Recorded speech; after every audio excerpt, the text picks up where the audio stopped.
우리가 성경을 보면 출애굽한 이스라엘 백성들이 광야로 들어가게 됩니다. 우리가 이미 잘 알고 있는 대로 광야에는 아무것도 없습니다. 애굽을 떠나면서 가지고 왔던 먹을 것들이 이제 다 떨어졌습니다. 사람은 먹어야 삽니다. 사람의 가장 기본적이면서도 필수적인 욕구가 뭐냐면 바로 먹을 것입니다. 사람은 먹지 못할 때 굉장히 날카로워지고 예민해지게 됩니다. 출애굽기 16장에 보면 그들이 먹을 것이 없다고 불평하고 원망하는 장면이 나오게 됩니다. 어쩌면 이들이 보여준 반응은 지극히 인간적인 면에서 볼 때 당연한 모습일 수도 있습니다. 이런 상황 속에서 하나님은 그들에게 먹을 것을 주셨습니다. 하늘에서 만나를 내려주셨습니다. 근데 하나님께서 만나를 주시는데 어떻게 주셨냐면 매일 하루치의 양식을 주셨습니다. 안식을 제외하고 이스라엘 백성들을 매일 나가야만 했습니다. 하나님이 그들에게 주신 일용할 양식을 그들이 손수 거두어야만 했습니다. 물론 그들 중에는 많이 거둔 자도 있었고 적게 거둔 자도 있었습니다. 근데 참 신기하게도 그들이 얼만큼 거두었는지와 상관없이 각 사람은 모두 부족함 없이 먹을 만큼만 거두게 되었습니다. 이스라엘 백성들은 그렇게 40년 동안 살았습니다. 매일 하나님이 주시는 하늘의 만나를 먹고 살았습니다. 오늘의 일용할 양식을 주시는 분이 하나님이심을 믿고 날마다 그들은 경험하며 살았습니다. 그들은 하나님만을 전적으로 의지하며 살았습니다. 이런 그들의 삶을 한마디로 말하면 매일이 은혜로 새롭게 쓰여지는 삶이었습니다.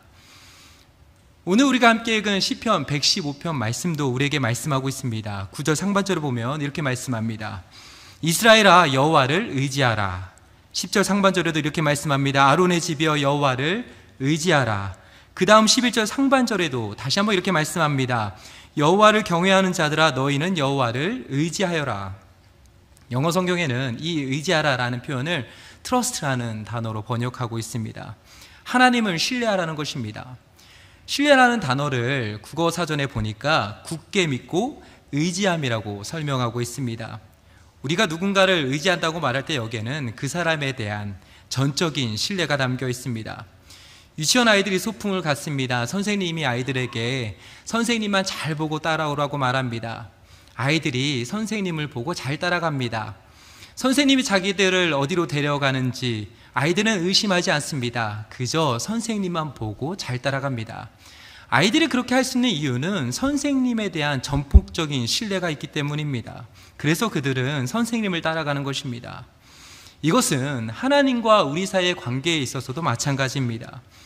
우리가 하나님을 의지하기 위해서는 하나님을 믿고 신뢰해야 합니다. 우리 안에 하나님이 믿을 만한 분이시고 하나님에 대한 신뢰가 우리 안에 있을 때 우리는 우리의 삶을 하나님께 온전히 맡기고 하나님을 의지할 수 있게 됩니다. 세상은 하나님과 우리의 이런 신뢰관계를 끊임없이 깨트리려고 합니다.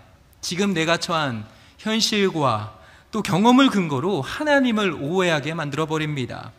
김영희 목사님이란 분이 계십니다. 목사님께서 쓰신 책 중에 우리가 하나님을 오해했다라는 제목의 책이 있습니다. 이 책에 보면 이런 이야기가 나옵니다.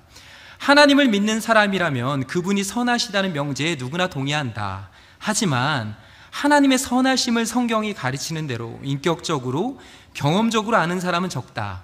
나 자신도 경험했지만 교회 안에 있는 생각보다 많은 사람들이 자신의 과거나 현재의 경험으로부터 하나님이 선하시면 어떻게 이러실 수 있어? 라는 의문을 안고 살아간다. 여기서 신앙의 균열이 일어나는 것이다. 세상은 하나님을 향한 우리의 믿음과 신뢰에 금이 가게 만들고 깨트리고 싶어 합니다. 은혜가 충만할 때는 우리는 하나님을 전적으로 신뢰합니다. 하나님께 우리의 삶을 맡기고 하나님을 전적으로 의지하며 살아갑니다. 이것이 영원할 것처럼 그렇게 자신만만한 그런 고백으로 살아갑니다. 근데 어느 순간 내 안에 은혜의 감각이 사라집니다. 은혜의 물줄기가 막혀버립니다. 영적인 침체가 찾아옵니다. 그러면 그때부터 하나님과의 이 신뢰관계가 조금씩 금이 가기 시작합니다. 하나님이 계시면 어떻게 이런 일이 생길 수 있냐라는 이 세상의 목소리에 우리의 마음이 흔들려 버립니다. 하나님과 돈독했던 이 신뢰관계가 점점 깨지게 됩니다. 결국 우리 편에서 하나님을 오해하고 하나님을 신뢰하지 않게 됩니다. 하나님을 신뢰하지 않으니 하나님을 의지하지 않게 되는 것입니다. 사실 오늘을 살아가는 성도로서 우리가 싸워야 하는 이 영적 싸움 중에 하나가 바로 여기에 있습니다. 세상은 신뢰관계를 깨트리려고 수많은 애를 씁니다. 반면에 우리는 하나님을 향한 신뢰관계를 더욱더 단단하게 붙들고자 애를 씁니다. 서로 한치의 양보도 없는 이 영적 싸움에서 우리가 이길 수 있는 방법은 우리 안에는 없습니다. 우리 스스로 그 영적 싸움에서 이길 수 있는 힘이 우리 안에 없다는 것입니다. 우리를 이기게 하시는 분이 계십니다. 그분이 누구냐면 바로 성령님이십니다. 성령님은 우리 곁에서 하나님과 우리의 신뢰관계를 더 돈독하게 만들어 주십니다. 하나님을 신뢰하고 하나님을 의지하며 살아갈 수 있도록 성령님께서 매일이 은혜로 새롭게 쓰여지는 삶을 살아가게 만들어 주십니다. 우리가 주일에 함께 모여 예배드릴 때 우리는 다시 하나님을 의지할 수 있는 힘과 능력을 얻게 됩니다.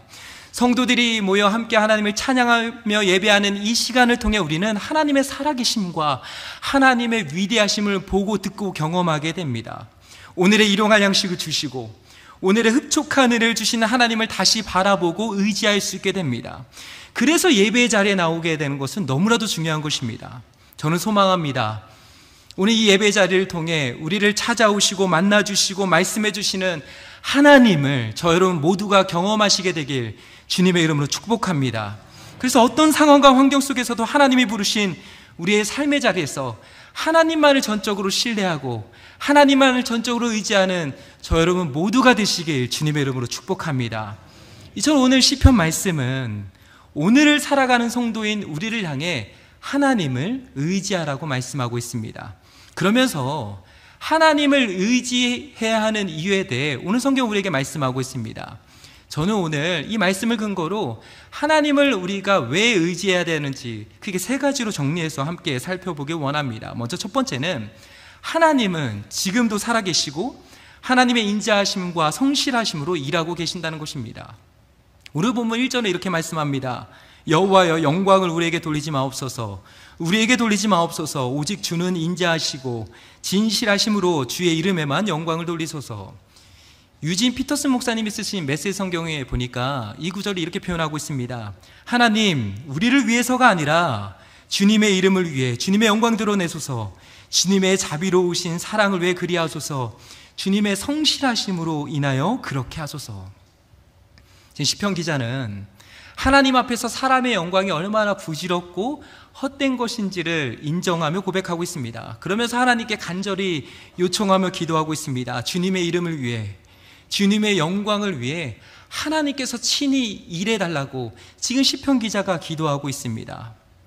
이사야 42장 8절을 보면 이렇게 말씀합니다. 나는 여호와이니 이는 내 이름이라. 나는 내 영광을 다른 자에게 내 찬송을 우상에게 주지 아니하리라. 이사야 48장 11절에서도 이렇게 말씀합니다. 나는 나를 위하며 나를 위하여 일을 이룰 것이라. 어찌 내 이름을 욕되게 하리요. 내 영광을 다른 자에게 주지 아니하리라. 우리 하나님은 그 존재 자체로 이미 영광의 하나님이십니다. 모든 존귀와 영광과 찬양을 받기에 합당하신 그분이 누구냐면 바로 우리 하나님이십니다.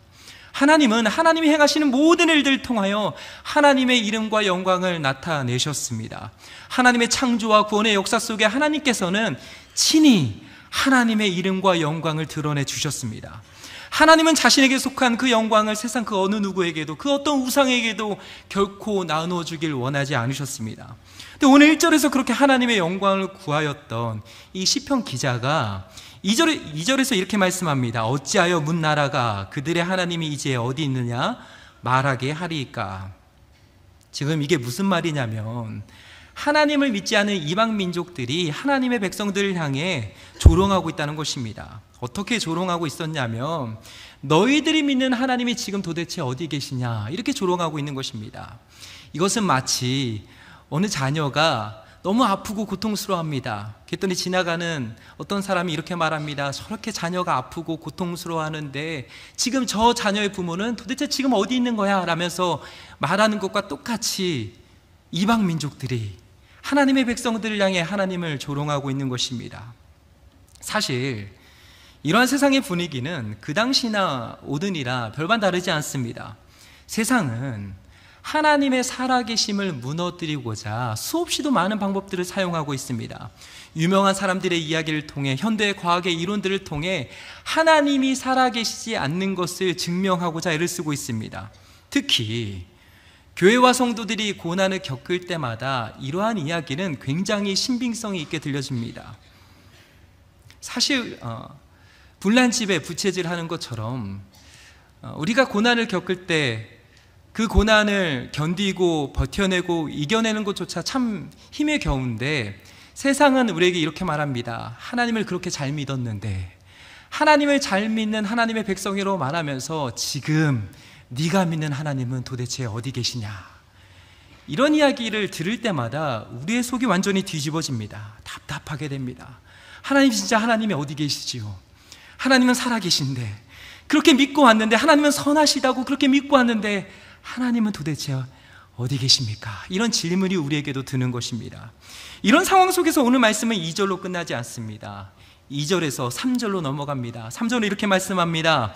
오직 우리 하나님은 하늘에 계셔서 원하시는 모든 것을 행하셨나이다.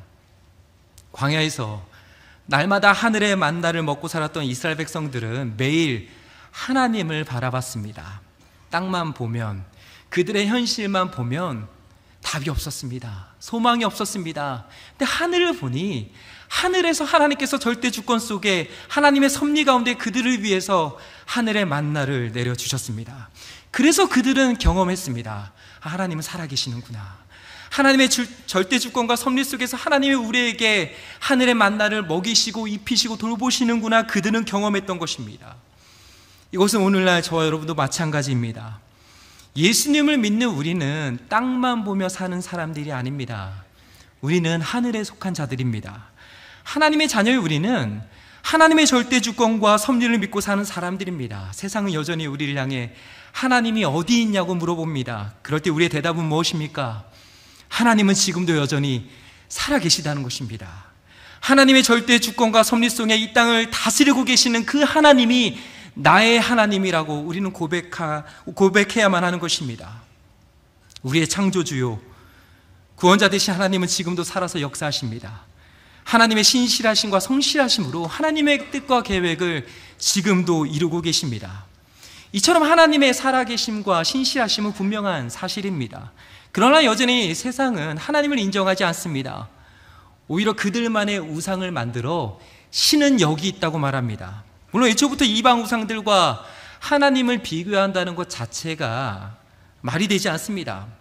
오르본문 4절부터 8절에서는 바로 이 이야기를 하고 있습니다. 우상은 헛되고 무능하다는 것입니다. 먼저 4절부터 보면 우상을 누가 만들었는지에 대해 성경이 이렇게 말씀하고 있습니다. 그들의 우상들은 은과 금이요 사람이 손으로 만든 것이라. 사람들은 우상을 신이라 부르며 섬깁니다. 그런데 그런 우상을 누가 만들었냐면 사람이 손으로 만들었습니다. 우상은 사람이 만든 작품이었습니다. 인간은 겉으로 보기에 화려하고 값비싼 재료들로 우상들을 만들어냈습니다. 그리고는 그렇게 자신들이 만들어낸 우상 뒤에 숨어버립니다. 그러나 결국 그 안을 들여다보면 신이 되고 싶어하는 타락한 인간의 욕망이 그 안에 숨겨있는 것입니다. 죄로 인해 타락한 인간은 끊임없이 하나님을 거부해왔습니다. 자기 스스로가 자기 인생의 주인이 되어 내 마음대로 살고 싶어하는 그 욕망이 인간 안에 있었던 것입니다. 그렇기 때문에 오늘 본문 5절부터 7절에서는 이러한 인간이 만들어낸 우상이 얼마나 헛되고 무능한지에 대해 이렇게 지적하고 있습니다. 입이 있어도 말하지 못하며, 눈이 있어도 보지 못하며, 귀가 있어도 듣지 못하며, 코가 있어도 냄새 맡지 못하며, 손이 있어도 만지지 못하며, 발이 있어도 걷지 못하며, 목구멍이 있어도 작은 소리조차 내지 못하느니라. 우상을 만들었는데 입도 만들고 귀도 만들고 손도 만들고 코도 만들고 발도 만들었습니다. 인간과 비슷한 모습으로 우상을 만들었습니다. 신을 만들어냈어요. 근데 여기서 아주 결정적인 문제가 하나 생겼습니다. 우상을 신으로 여기며 만들었는데 그 우상이 인간보다 못한 존재가 되어버린 것입니다. 눈과 입과 귀와 코와 손과 발을 다 만들어 놓았는데 그 어떤 것도 제대로 된 기능을 하지 못하고 있는 것입니다. 그러면서 오늘 8절에 이렇게 말씀합니다. 우상들을 만드는 자들과 그것을 의지하는 자들이 다 그와 같으리로다.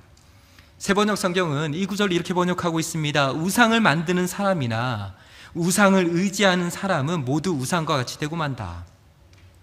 여기서 우상과 같이 되고 만다는 말에 담겨진 의미는 무엇입니까? 여기에는 생명이 없다는 것입니다. 아무 의미나 가치가 없다는 것입니다. 십계명 강의라는 책에서 강영한 교수님께서 이런 이야기를 하셨습니다. 사람은 누구를 섬기느냐에 따라 그가 누구인지 결정됩니다. 곤충을 섬기면 곤충을 닮아가고 소를 섬기면 소가 기준이 됩니다. 여기에 선을 베푼다든지 공의를 실현한다든지 진실을 소중하게 생각한다든지 하는 것을 찾을 수 없습니다. 사람이 돈을 섬기면 돈의 성질을 닮게 되고 사람을 섬기면 사람의 성품을 닮습니다. 그러면서 여러 설명을 한 이후에 결론적으로 이렇게 말씀하셨습니다. 우리가 다른 신을 두지 않고 오직 한 분 하나님을 바로 섬길 때 그때 비로소 하나님이 지으신 우리 인간의 가치가 회복되고 발휘될 수 있습니다. 하나님 아닌 다른 것들을, 그게 돈이든 지식이든 세상의 권세든 간에 그런 것들을 섬겨서는 인간으로서의 가치가 제대로 발휘되지 않습니다. 왜냐하면 이런 것들은 사람을 끝까지 충성하게 만들어서 결국은 파멸로 이끌기 때문입니다. 저 안에 사랑하는 여러분, 세상의 분위기와 흐름에 휩쓸려 가다 보면 결국 우리는 우상의 헛됨과 인생의 허무함을 만나게 됩니다.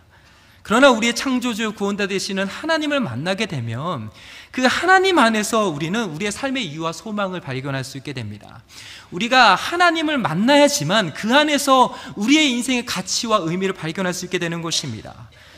그렇게 우리가 우리의 인생의 의미와 가치를 하나님 안에서 발견하게 될 때 우리는 하나님을 신뢰하게 되고, 하나님을 신뢰하게 될 때 하나님을 의지하며 살아갈 수 있게 됩니다. 소망하기는 지금도 살아계셔서 이곳에 우리와 함께 하시고 우리를 위해 인자와 성실하심으로 일하고 계시는 하나님만 바라보며 하나님만 섬기는 저 여러분 모두가 되시길 주님의 이름으로 축복합니다. 그런가 하면 우리가 하나님을 의지하는 두 번째 이유는 바로 하나님이 우리의 도움이시기 때문입니다. 오늘 구절은 이렇게 말씀합니다. 이스라엘아, 여호와를 의지하라. 그는 너희의 도움이시오 너희의 방패시로다. 10절과 11절에서도 하나님을 의지하라고 말씀한 이후에 동일하게 반복해서 그 이유에 대해 이렇게 말씀하고 있습니다. 그는 너희의 도움이시오 너희의 방패시로다.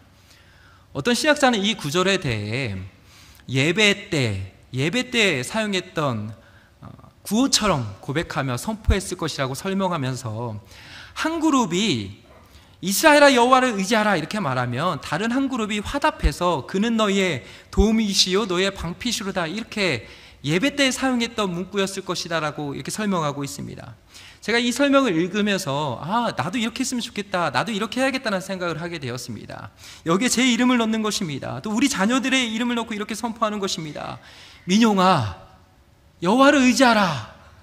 그럼 또 내 스스로 또 이렇게 선포하는 것입니다. 그는 민용의 도움이시오 민용의 방패시로다. 우리 자녀들의 이름도 이렇게 넣으면서 선포하는 것입니다. 그러면 여기서 방패라는 표현 안에는 우리를 안전하게 지켜주고 보호해 주신다라는 의미가 담겨 있습니다. 우리가 잘 아는 요한복음 1장 12절을 보면 이렇게 말씀합니다. 영접하는 자 곧 그 이름을 믿는 자들에게는 하나님의 자녀가 되는 권세를 주셨으니.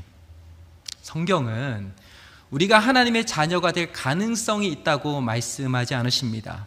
인턴을 하고 난 뒤에 정직원이 되는 것처럼 하나님께서 하나님의 자녀가 될 만한 그 테스트를 주시고 그 테스트를 통과하면 하나님의 자녀가 될 수 있는 그런 타이틀을 주겠다라고 성경은 단 한 번도 말씀하고 있지 않습니다. 우리가 예수님을 나의 구원자로 믿고 고백하면 하나님께서는 우리를 하나님의 자녀로 삼아 주신다고 말씀하고 있습니다. 여러분, 우리가 하나님의 자녀가 된다는 것은 우리 하나님이 좋으신 하늘 아버지가 되어 주신다는 그 의미가 담겨 있습니다. 여러분, 하나님이 우리의 좋으신 하늘 아버지가 되어 주신다는 그 의미는 무엇입니까? 하나님이 우리의 보호자가 되어 주신다는 것입니다. 만왕의 왕이시오 이 땅을 창조하신 그 하나님 아버지께서, 그 전능하신 하나님 아버지께서 진짜 신이신 그 하나님이 우리의 보호자가 되어 주신다는 것입니다. 김창옥 쇼라는 프로그램이 있습니다. 스타 강사인 김창옥이라는 분이 여러 사연들을 듣고 또 이야기를 해주는 그런 프로그램입니다. 제가 어느 날 문득 한 사연을 듣게 되었습니다. 그 이야기가 뭐였냐면요, 세 딸을 둔 엄마와 큰 딸의 이야기였습니다. 10년 전에 갑작스럽게 사고사로 이 남편이 먼저 세상을 떠나게 되었습니다. 그동안 남편만을 의지하며 살아왔는데 이제 그 대상이 사라졌습니다. 그러면서 엄마가 이 큰딸을 의지하게 됩니다. 큰딸도 그때 고1이었어요. 그리고 동생들은 초등학생이었고 5살이었습니다. 엄마가 일을 나가면 큰딸이 엄마를 대신해서 동생들을 돌봐주었습니다. 그렇게 책임감을 가지고 살았던 이 큰딸에게 어느 날 몸에 이상이 생겼습니다. 입이 벌어지지 않는 것이었습니다. 여러 치과를 다녔는데 해결이 안 되는 것입니다. 그러다 어느 한 치과에서 소견서를 써줬습니다. 소견서를 써주면서 아무래도 이것은 심리적인 문제가 있는 것 같다 이러면 소견서를 써주었습니다. 알고 보니까 아빠를 떠나보낸 이후에 큰딸의 삶은 늘 긴장의 연속이었습니다. 본인도 어렸는데 엄마의 마음도 살펴야 했고 어린 동생들도 아빠를 대신해서 지원해주고 늘 돌봐야만 했습니다. 그러다 보니 긴장할 때마다 입을 꽉 깨무는 버릇이 생겼고 결국 턱관절에 문제가 생겼던 것입니다. 김창옥 이 강사분이 큰딸에게 물어봤습니다. 언제부터 그렇게 책임감이 생겼냐고 이렇게 물어봤습니다. 그러자 이 딸이 이런 이야기를 해줍니다. 아빠가 돌아가시던 날 엄마가 그렇게 우는 걸 처음 봤습니다. 엄마가 잠도 못 주무시고 그 슬픔 가운데 있는 걸 보면서 엄마를 진정시키기 위해 이 고일되었던 이 딸이 엄마를 쓰다듬어 주면서 엄마의 마음을 진정시켜 주었습니다. 근데 자기가 그때까지 정신적으로 믿고 의지했던 대상인 엄마가 한 번에 무너지는 것을 보면서 내가 이제 엄마가 의지할 수 있는 대상이 되어야 되겠다 이런 마음을 먹었다는 것입니다. 그러면서 그때부터 엄마를 위해서 동생들을 위해서 그렇게 살았다는 거예요. 정작 자기의 보호자는 아무도 없었습니다. 이 큰딸에게는 보호자가 없었어요. 자기는 보호자가 없고 그 엄마와 그 동생들을 위해서만 살았습니다. 그러면서 이 큰딸에게는 늘 긴장의 삶의 연속이었고 그 엄청난 중압감 속에 살았던 것입니다. 자신의 감정과 스트레스를 풀 수 있는 그 통로가 아무 데도 없었습니다. 이 이야기를 듣고 난 이후에 엄마와 큰딸을 위해서 이 김창욱이라는 분이 여러 이야기를 해줍니다. 그 중에 한 이야기가 제 마음에 와닿았습니다. 딸의 마음을 헤아려주면서 이 김창욱이라는 분이 이런 이야기를 하십니다. 고등학교 1학년 때부터 지금까지 엄청난 중압감 속에 긴장하며 살았을 것 같습니다. 누가 긴장하며 살겠습니까? 보호자가 없는 사람이 긴장하는 것입니다. 넉넉한 보호자가 있다면 왜 긴장을 하겠습니까? 저 안에 사랑하는 여러분, 저 여러분 어떠합니까? 우리의 보호자는 누구이십니까? 우리는 세상의 것들을 의지하며 살아갑니다. 그것들이 우리를 보호해 줄 수 있을 거라고 생각하며 살아갑니다. 그러나 성경은 풀은 마르고 꽃은 시든다고 말씀합니다. 우리가 돈을 의지하고 건강을 의지하고 명예와 인력과 권력 같은 그 모든 세상의 것들을 의지하며 살아가지만 그것들은 언제나 다 사라지고 없어집니다. 그것들은 우리를 온전히 보호해 주지 못합니다. 그렇기 때문에 우리도 이 땅을 살아가면서 수고하고 무거운 짐을 진 채 중압감 속에 긴장하며 살아가는 것입니다. 그러나 오늘 성경 우리가 진짜 믿고 의지할 수 있는 보호자가 있다고 말씀하고 있습니다. 우리의 보호자는 바로 우리 하나님이세요. 우리가 믿고 의지할 수 있는 유일한 분이 있는데 그분이 누구냐면 바로 우리 하나님이시라는 것입니다. 여러분, 우리가 세상 앞에서 두려워하지 않고 답답해하지 않고 살아갈 수 있는 이유가 바로 여기에 있는 것입니다. 제가 모태신앙으로서 여기까지 살아오면서 내가 하나님을 믿었을 때 또 이렇게 믿고 살아가시는 것이 얼마나 다행일까라는 생각을 하는 이유가 바로 여기 있습니다. 세상의 그 어떤 것도 나의 도움이 되거나 보호자가 되어주지 못합니다. 하나님이 저와 여러분의 든든한 보호자이십니다. 그래서 우리는 우리의 보호자 되시는 하나님만을 믿고 의지하며 살아갈 수 있게 되는 것입니다. 이제 마지막 세 번째입니다. 우리가 하나님을 의지할 수 있는 이유는 바로 하나님이 우리에게 복을 주시기 때문입니다. 오늘 보면 12절부터 13절에 보면 이렇게 말씀하고 있습니다. 여호와께서 우리를 생각하사 복을 주시되 이스라엘 집에도 복을 주시고 아론의 집에도 복을 주시며 높은 사람이나 낮은 사람을 막론하고 여호와를 경외하는 자들에게 복을 주시리로다. 여기 보니까 하나님께서 복을 주시는데 누구에게 복을 주시냐면 하나님을 믿는 또 하나님을 경외하는 모든 사람에게 하나님의 복을 주신다고 말씀하고 있습니다. 세상은 끊임없이 세상이 정한 기준에 따라 사람들을 구분짓고 줄을 세웁니다. 돈을 기준으로 사람들을 구분짓고 나눕니다. 권력을 기준 삼아 우리의 눈에는 보이지 않는 이 계층 사회를 만들어 버립니다. 높은 사람들이 모인 그룹과 낮은 사람들이 모인 그룹을 나누어서 차별하며 살아갑니다. 그러나 세상과 다르게 복음은 그렇지 않습니다. 우리 하나님은 하나님을 의지하는 모든 사람에게 복을 주신다고 오늘 성경 우리에게 말씀하고 있습니다. 특히 14절에 보면 이렇게 말씀합니다. 여호와께서 너희를 곧 너희와 너희 자손을 더욱 번창하게 하시기를 원하노라. 시편 기자는 축복하며 기도하고 있습니다. 무엇을 기도하고 있냐면 우리와 우리 자손들에게까지 하나님의 복이 이어지기를 축복하며 기도하고 있습니다. 우리가 성경을 보면 자녀들을 위해 축복하는 기도의 장면이 많이 나옵니다. 이삭이 야곱을 축복하며 기도했습니다. 야곱도 요셉의 두 아들을 축복하며 기도했습니다. 하나님의 축복은요, 우리 자신에게만 머물러 있는 것이 아닙니다. 하나님의 축복은 우리를 통해 흘러가는 것입니다. 우리를 통해 우리 자손들에게 흘러가는 것입니다. 우리를 통해 하나님을 믿는 모든 사람들에게 하나님의 축복이 차고 흘러 넘치게 되는 것입니다. 그러면서 오늘 15절은 이렇게 말씀합니다. 너희는 천지를 지으신 여호와께 복을 받는 자로다. 때로 우리는 내가 원하는 것이 이루어지면 복을 받았다 이렇게 말합니다. 내 손에 쥐어진 결과를 보고 이것이 복이다, 아니다 이렇게 말하는 것입니다. 그러나 성경은 관점을 달리하라고 말합니다. 성경은 하나님이 복이라고 말씀하고 있습니다. 하나님이 복이기에 하나님이 주신 모든 것이 복이라고 말씀하고 있습니다. 그래서 오늘 말씀도 우리에게 너희는 천지를 지신 여호와께 복을 받는 자다 이렇게 말씀하고 있는 것입니다. 시편 146편 5절에 보니까 이렇게 말씀합니다. 야곱의 하나님을 자기의 도움으로 삼으며 여호와 자기 하나님에게 자기의 소망을 두는 자는 복이 있도다. 하나님을 믿고 하나님을 의지하며 살아가는 우리 모두는 이미 하늘의 복을 누리며 살아가는 사람들입니다. 그리고 이 하늘의 복을 전하며 살아갈 때 우리에게는 이 세상이 줄 수 없는 기쁨과 평안을 누리게 되는 것입니다. 저는 지난 월요일부터 수요일까지 상주로 농촌 선교를 다녀왔습니다. 늘 선교 현장에 갈 때마다 하나님께서는 복을 주십니다. 특별한 은혜를 주세요. 이번에도 하나님께서 정말 특별한 은혜를 주셨습니다.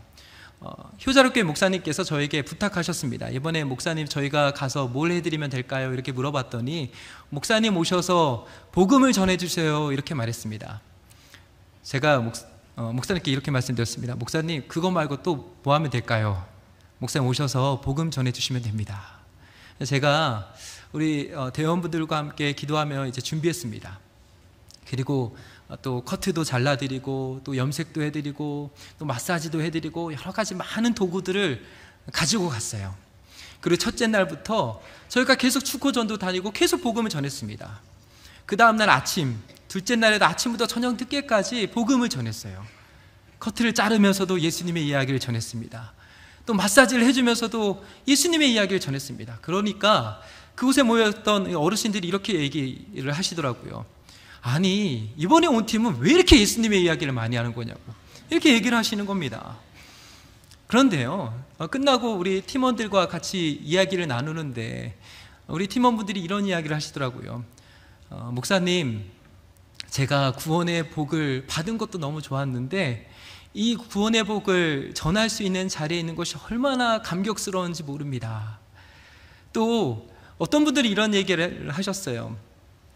어르신이 예수님을 듣고 복음을 듣고 아멘으로 하는데 너무 울컥하시다는 거예요. 너무 좋았다는 거예요.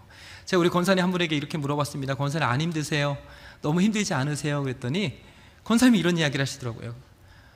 목사님 힘든데 너무 기뻐요. 힘든데 너무 좋아요. 이런 이야기 듣는데 제가 너무 기쁜 거예요. 아 이거구나. 아 이게 우리가 사는 거구나.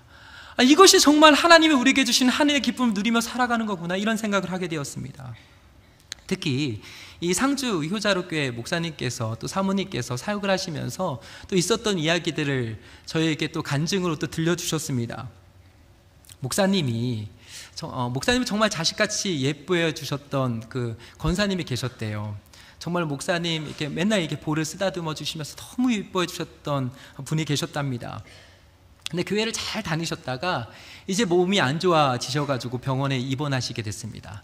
혼수 상태가 되셨어요. 그래서 목사님에게 연락이 왔습니다. 목사님 와주세요. 목사님이 예배 후에 제가 가겠습니다 하고 그렇게 자녀들에게 이야기해 줬더니 이 자녀들이 혼수 상태에 있는 이 어머니에게 목사님이 이제 오실 겁니다 라고 얘기를 해 주었습니다. 이제 목사님이 이제 예배 끝나고 이제 병원에 가셨어요. 근데 병원에 가셨는데, 그리고 이제 병실 문을 열었는데 희한한 일이 생겼습니다. 혼수 상태에 있었던 어머니가 자리에 앉아 계시는 거예요. 목사님이 제가 한 이야기가 아니라 우리 상주 효자로교회 목사님이 진짜 겪으셨던 이야기입니다. 실제로 이렇게 앉아 계시더랍니다. 그러면서 목사님 오셨냐고 볼을 막 만지면서, 그래서 목사님이 그곳에서 이제 우리 어르신에게 또 우리 권사님에게 복음을 다시 전하셨어요. 예수님 믿으시죠? 예수님 믿으면 천국 가는 거 알고 계시죠? 확신하시죠? 그랬더니 그 어머니가 정말 또렷한 이야기로 저 예수님 믿습니다. 저 천국 가는 거 확신 있습니다. 이렇게 이야기하셨대요. 그리고 목사님이 기도해 드리고 이제 집에 돌아오신 다음 얼마 지나지 않아 천국에 가셨답니다. 또 이런 일도 있으셨다고 해요. 교회 다니시고 신앙이 좋은 어머니가 계셨다고 합니다. 어머니는 잘 믿으셨는데 아버지는 교회를 한 4번 정도 다니셨다고 해요. 어느 날 아버지가 쓰러지셨다는 연락을 받고 목사님이 가셨어요. 그리고 그 아버지를 목사님이 업고 병원에 모셔다 드렸습니다. 그러자 어머님이 자녀들이 이제 교회를 안 다니니까 자녀들에게 이렇게 이야기하셨답니다. 너희들이 아빠를 업어줘 봤냐? 목사님한테 잘해라. 목사님한테 잘해라. 이렇게 얘기하셨대요. 근데 이제 아버지가 입이 말려가지고 이야기를 못 하시는 그런 상황이셨다고 합니다. 그래서 목사님이 어느 날 가셔가지고 이제 복음을 전하는데 갑자기 아버지가 아멘. 그리고 목사님이 이야기하는 그 기도문을 그대로 따라 하신다는 거예요. 그리고 그 아버지도 얼마 지나지 않아서 천국에 가셨답니다. 그 자녀들이 가끔씩 목사님에게 연락이 오신대요. 그러면 이제 목사님이 또 그 자녀들에게 복음을 전하신답니다. 그러면서 목사님이 이런 이야기를 해주셨어요. 다 하나님이 하셨습니다. 하나님이 하시니 이런 놀라운 일들이 생긴다는 것입니다. 저 안에 사랑하는 여러분, 하나님은 우리에게 이미 복을 주셨습니다. 그리고 오늘의 일용할 양식과 오늘의 흡족한 은혜를 하나님은 오늘 우리에게 주십니다. 또 내일을 살아갈 힘과 능력도 하나님이 주세요. 하나님이 복이십니다. 하나님의 자녀로 살아가는 것이 복입니다. 하나님이 우리에게 주신 모든 것이 복입니다. 왜 그렇습니까? 우리 하나님이 복의 근원이시기 때문입니다. 그래서 우리가 하나님과 함께 살아가는 모든 삶이 복된 삶인 것입니다. 이제 말씀 뵙겠습니다. 오늘 결론적으로 16절과 18절에서는 시편 기자는 하나님을 믿고 신뢰하며 하나님을 의지하며 살아가는 모든 성도들을 향해 이렇게 말씀하고 있습니다. 이런 18절 한번 보세요. 우리는 이제부터 영원까지 여호와를 송축하리로다. 할렐루야. 개역개정에는 이 접속사가 빠져 있는데요, but이라는, 그러나라는 접속사가 이 앞에 붙어 있습니다. 유진 피터슨 목사님은 18절에 이렇게 말씀합니다. 그러나 우리는 하나님을 찬양하여라. 지금도 찬양하고 늘 찬양하리라. 할렐루야. 하나님을 믿지 않는 사람들은 하나님을 찬양할 수 없어요. 그러나 하나님을 믿는 우리는 하나님을 찬양할 수 있습니다. 하나님을 왜 찬양해야만 하는 것입니까? 하나님을 찬양하는 이유는 무엇입니까? 여러분, 우리가 하나님을 찬양해야만 하는 이유는 너무나도 많습니다. 너무나도 많아요. 하나님은 살아계십니다. 하나님의 인자하심과 성실하심으로 하나님은 지금도 우리의 삶 가운데 역사하고 계십니다. 하나님은 우리의 보호자가 되어주십니다. 하나님은 우리의 필요를 공급해 주세요. 하나님은 우리에게 복을 주십니다. 하나님은 이미 우리에게 복을 주셨고 앞으로도 복을 주실 것이며 오늘의 일용할 양식을 주십니다. 그래서 우리는 하나님을 찬양할 수 있게 되는 것입니다.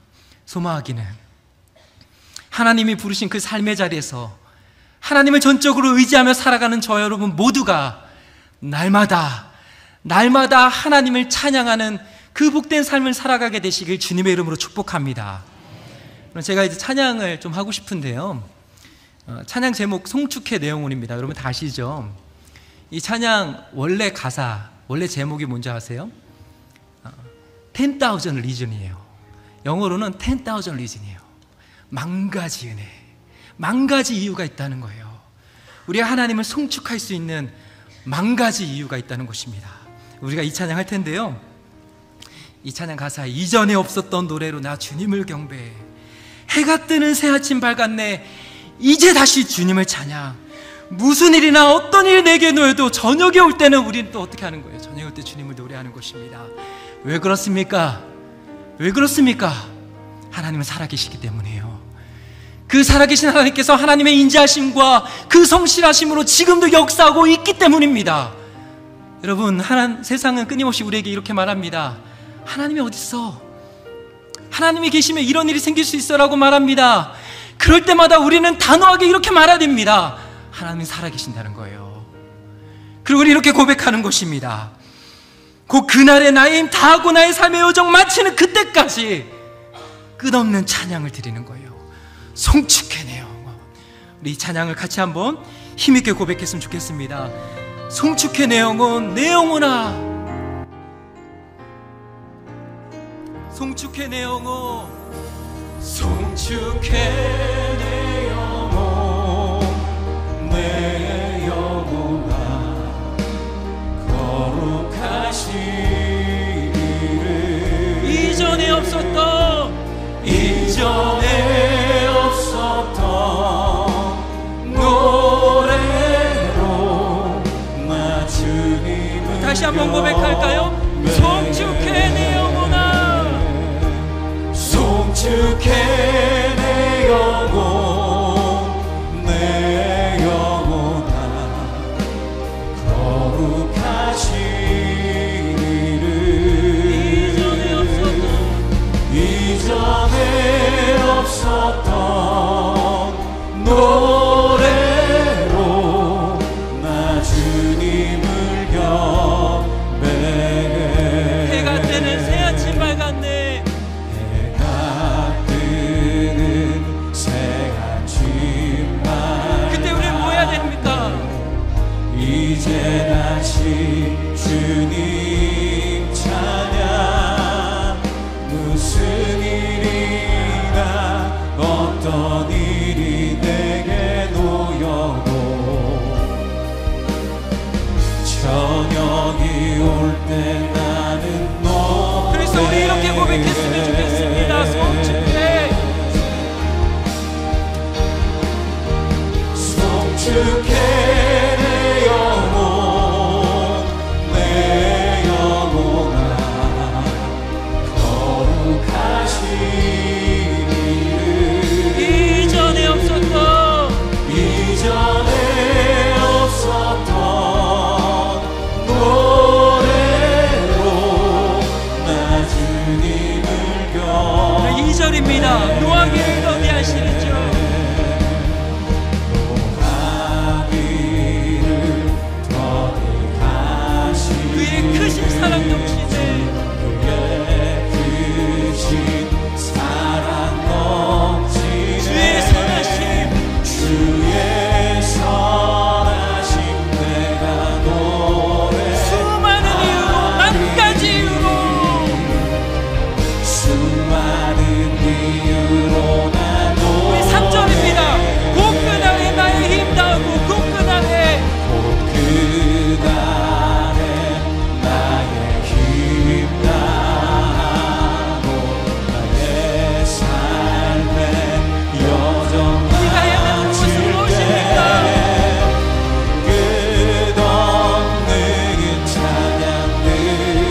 읽고 기도하겠습니다. 시작. 우상의 헛됨을 깨닫고 지금도 살아계시고 하나님의 영광을 위해 일하시고 계시는 하나님만 온전히 바라보게 하소서. 아멘. 세상의 것을 의지하며 사는 것이 아니라 우리의 진정한 도움이시고 참된 방패가 되어주시는 하나님만 신뢰하며 의지하게 하소서. 아멘. 우리를 축복하시는 하나님의 복이 우리 자녀들에게도 차고 넘쳐 흘러 날마다 하나님을 찬양하며 살아가게 하소서. 아멘. 우리 함께 기도 제목을 가지고 기도하도록 하겠습니다.